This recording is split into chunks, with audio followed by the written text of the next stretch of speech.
Thanks so much for having me, and I am so honored to have the opportunity to share a little of my journey with you all today. I don't know the ins and outs of your industry. I've got to say though that as a 14-year-old boy, I was very lucky to work at a resort as a dish hand, and I've got to tell you, I admire your passion that you have and the skills that you have towards your craft are amazing. I'm not a TV star. I'm not a professional athlete. I am just an ordinary old Australian who's faced my fair share of adversities. We all have challenges, we all have pain and suffering. But it could be so much worse. And right now in the world that we live, what is so important we understand is that our pain and our suffering is not so different. What is so different is our solutions. My journey began when I was 11 months of age. I went to the doctors with my mum and my sister. My sister had an ear infection. And 5 years later, I finally got a chance to go home. I'm much more of a hugger. I don't really do the handshake thing. So right now it's very difficult for us to be shaking hands with elbows and feet and no hugs. But I give the doctor a big hug and his knee brushes my stomach and he thinks that doesn't feel right. I'm taken to my local hospital. That night I'm airlifted to Sydney Hospital, and the following morning I was diagnosed with an incurable cancer of the central nervous system called neuroblastoma stage 4. Doctors said no chance of survival, take your little boy home and allow him to live the next few months with his family because there's nothing that we can do. But like everybody listening to this, like everybody on the planet, we all have choices. And the choices that we make each and every day can help reshape, remold and redefine our future. My mum asked one question. I don't want to know what the chances are of my son dying. I just want to know what the chances are of my son surviving. The doctor said I had a 96% death rate. How often do we look at the beer, the wine, the water being half empty as opposed to half full? I'm so grateful that my mum chose to look at my life not being 96% empty, but she chose to look at my life being 4% full. I started chemotherapy on my first birthday. My chemo cycle was 9 days on, 3 days off, 9 days on, 3 days off, not for weeks, not for months, but for years. I was on that same cycle until one day the doctor said, "We're sorry, the treatment's no longer working. We need to go into surgery." The tumor had built a resistance and it had taken over half of my body. I went into surgery and 6 hours later the doctors came out and said to my mum, "Kerry, we're sorry, we didn't get it all." But the next day there was an American doctor. He came into our room and he told my family that they were trialing an experimental drug called DTIC. The drug had never been used on humans before, only on animals. They had no idea what the side effects would be. They were going to trial it on 25 candidates. They had 24 and they asked whether I wanted to be number 25. We truly believe that outside of love, hope is one of the most powerful words in the English dictionary. So we said yes, and we started that drug with 24 other families. Within one day, we were all transferred from the oncology ward to the burns unit. The after effects of this drug were so bad that we were completely covered from head to toe in blisters. What they would do is they would lie us in baths full of ice, trying to prevent our brains from frying. Sadly, within 1 month, 20 out of the 25 of us had died from that drug. Within the second month, it began to burn my internal organs. I lost one of my lungs. My liver and my kidney were destroyed, and the muscles around my heart began to deteriorate. Unfortunately, 24 out of the 25 of us passed away from that drug. I was the only one that survived. And I say to people all around the world that I'm one of the lucky ones. But I never say I'm one of the lucky ones because I'm still alive. I say I'm one of the lucky ones because I wasn't my mum. My mum had to make a choice to inject a drug into a child that's killed every single person ever taken it.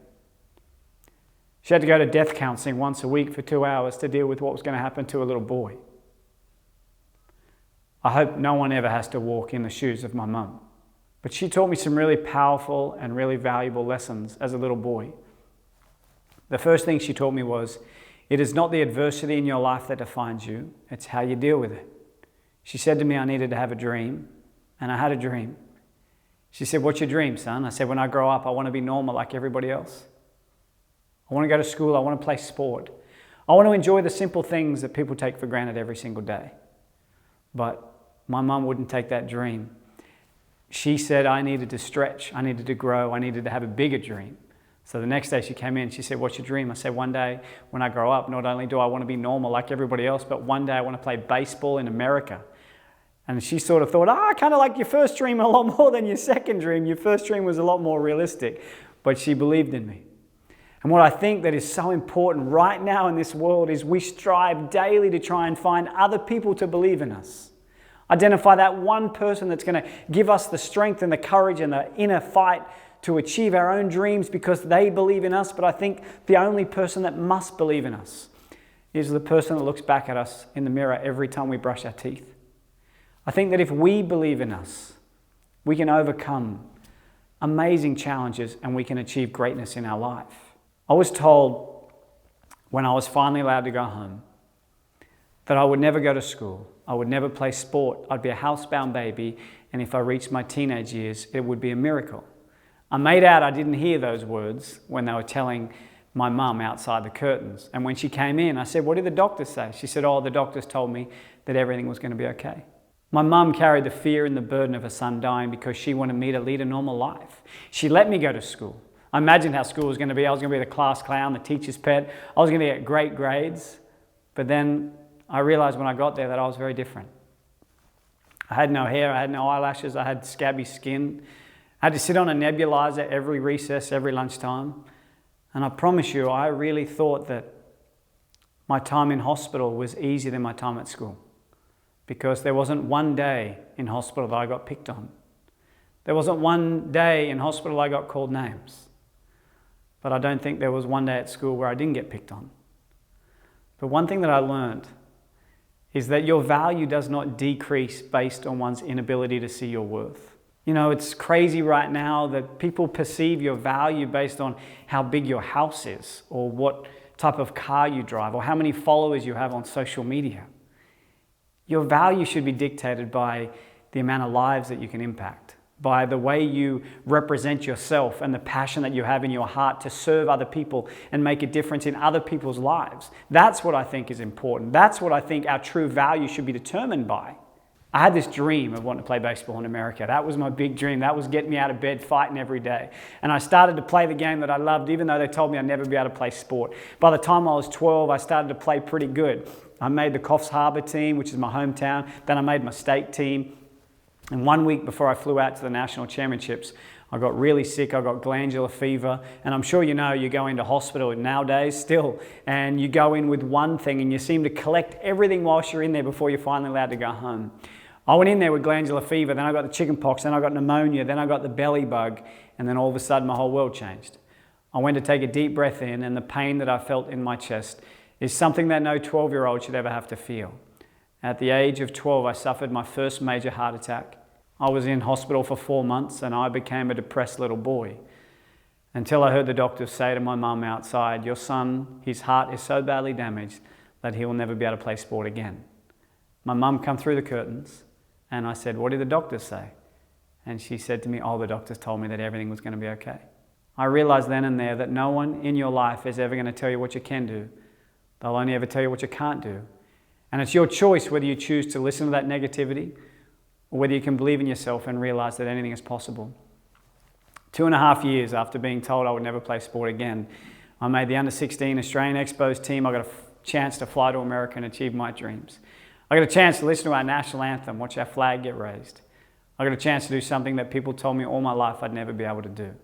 I played in that same team when I was 14, 15, 16. When I was 17, I was down in Texas playing, and a scout came up to me and said, "You're not the biggest nor the strongest, but the passion you bring to this team is something that we want to reach in and grab." And fortunately enough, at the age of 17, I signed a scholarship to live in America and play baseball. I got a chance to go to college. But as you all know, life is very much like a roller coaster. You can get to a pinnacle point in your life and it can get taken away from you in a heartbeat. One bad choice, one bad decision, and your whole world can change. And what frustrates me so much in today's society is we wait until it's too late before we decide to change. We wait until we're diagnosed with lung cancer before we think, you know what, maybe we should stop smoking. We wait until we lose someone that we love before we tell them that we love them. I challenge you, don't wait until it's too late. Make the time now to just text somebody and say, "I care about you, I love you, thanks for being a great friend." I promise you I know what they'll write back. 2 words and a question mark. They'll write back, "What's wrong?" They will think you're dying. They'll think you're drunk. We just don't tell people what they mean to us until it's too late. I was only over in America for 6 months before I slid into a base. Woke up 3 days later. My heart couldn't compete. My health had deteriorated. We couldn't afford to be there, and I was sent home. I never played baseball in America again. I came back to Australia. I did a TV show on Australian stories. I got a job in banking. I climbed the corporate ladder very, very quickly. By the time I was 23, I was the youngest national sales development manager for one of the largest companies in the world. I had 600 staff, had 120 banks around Australia and New Zealand. But I was driven by the 3 Ps that destroy people. I was driven by power, privileges, and possessions. And it took me to hit rock bottom in 2009 for me to wake up to myself and realize what was truly important. In 2009, I got bacterial meningitis. I got fluid on the brain. I had Bell's palsy down the right-hand side of my body. I had to learn to walk again. I had to learn to talk again. And I've got to be honest with you, I'd given up. My wife would come into hospital every night and she would say, "I love you," and I'll see you in the morning. And I would say, "I love you," and goodbye. Because every night, I would lie in bed and I would just pray to God that I wouldn't wake up. I just didn't want to fight anymore. But I realized in those dark days, we only need to master 2 things and our whole world will change. We need to master the gift of giving, and we need to master what success is. And I understand now that success is not about how big my house is, it's about how big my heart is. Success is about getting out of bed every single day and knowing in your heart that you can make a difference in somebody else's life. And the second thing is this whole gift of giving, because for me, for a long time, I thought the saying was, the more you give, the more you shall receive. But I realized the saying should be, the more you give expecting nothing in return, the more you shall receive. And it's not about the materialistic possessions that we give, but it's about the passion and the purpose in why we give it that truly determines the outcome of our giving.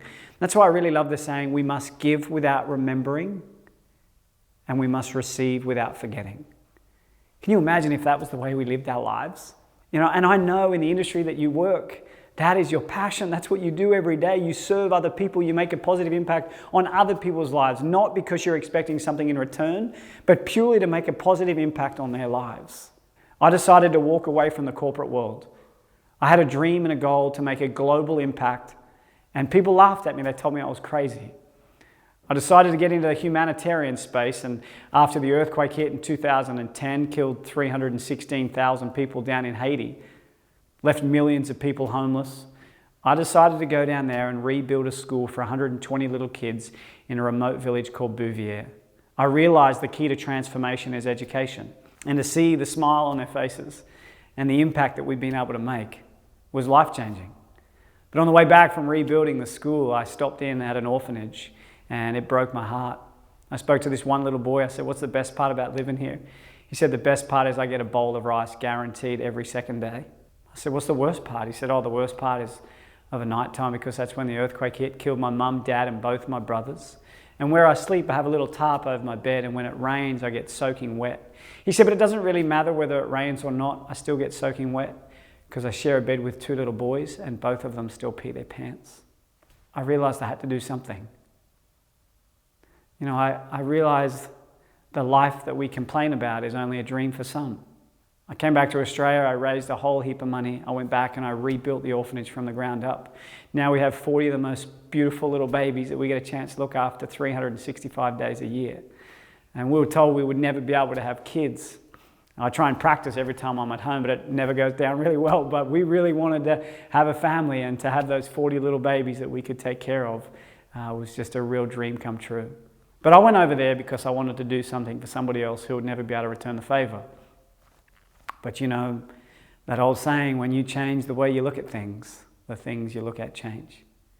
They've changed my life. I could never give to these kids what they have given to me.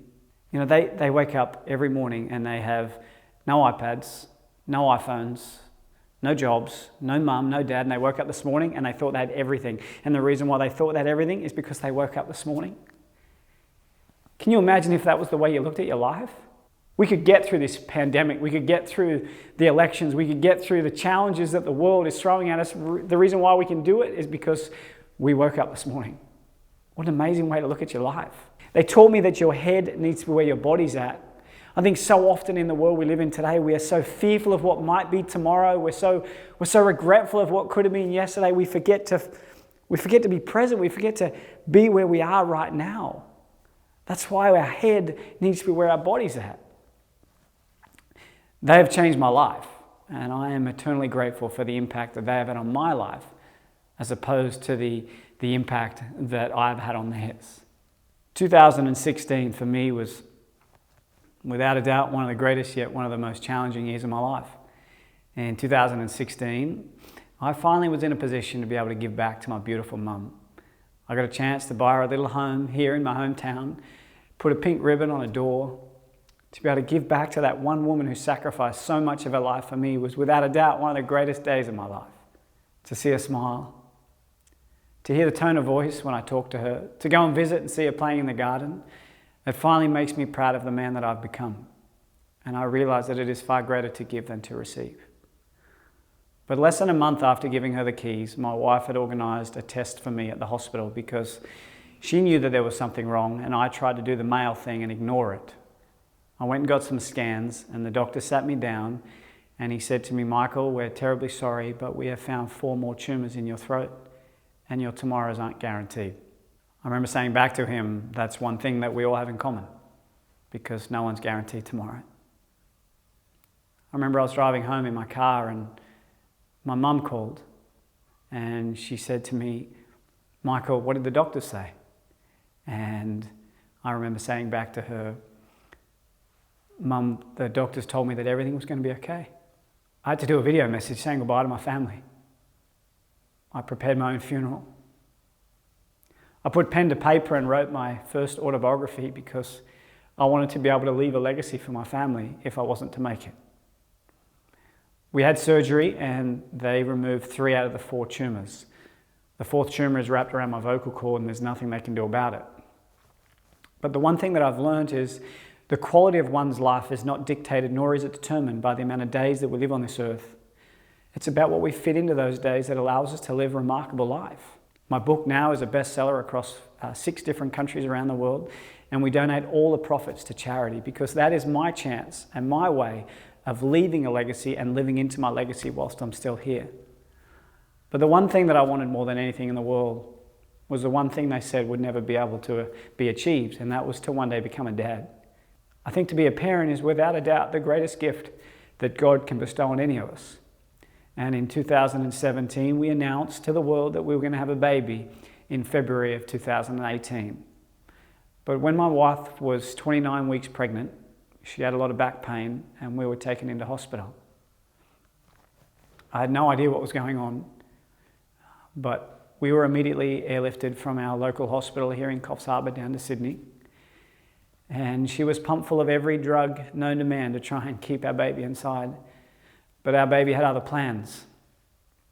And at 6:40 p.m. on the 12th of December 2017, my wife gave birth to a beautiful little baby boy named Lachlan James. He weighed less than 2 pounds and he was very, very unwell. He was taken away from us and put in intensive care unit level 3, where we couldn't be parents. We couldn't hold our little boy. I felt like I'd failed as a dad. But every day our little boy seemed to get stronger and stronger, and after a month we were finally at a point where they could transfer us back to our local hospital. We got transferred back to Coffs Harbour and we were so excited because we were so close to having him home. But the next day the doctor called and said, "You need to come in real quick." And we went in and he took me into a room and he said to me, "Michael, we believe your son has contracted a horrible illness called sepsis, a blood disease. If your son makes the end of the week, it'll be a miracle." I remember walking out of the room and my wife said to me, "What did the doctor say?" And I told my wife that everything was going to be okay. We got airlifted back to Sydney Hospital and I had to watch a man resuscitate my little boy. I remember so clearly praying out aloud, "Take my house, take my car, take my career, take everything that I've ever achieved, but please don't take my little boy." It's amazing we wait until we're in the darkest hours of our life before we start to prioritize what's truly important. But 4 days later, we captured his first little smile. And every single day after that, he just got stronger and stronger. And now he is a happy, healthy, beautiful little boy. And we are so grateful He has taught us so much in such a short period of time. He shits more than we could imagine. And he eats more than we could imagine. But I got to tell you, we love him. We love him more than we could ever imagine. Someone said to me one day, Michael, you have been dealt with some really shit cards. And I remember saying back to them, whilst ever I'm being dealt cards, that means I'm still in the game. And whilst ever I'm still in the game, it's about how I choose to play those cards that allows me to live a remarkable life. I challenge each and every one of you. Don't complain about the cards that you have been dealt. Be grateful that you still have cards. Be grateful that you're still in the game and play those cards as effectively as what you can. One of the greatest learnings of my life is that through great darkness, that is our discovery moment. We do not discover how unfair our life is, but rather we discover how powerful we have been created. Believe in yourself. Realize that anything is possible. And believe in your heart of hearts that you've got this.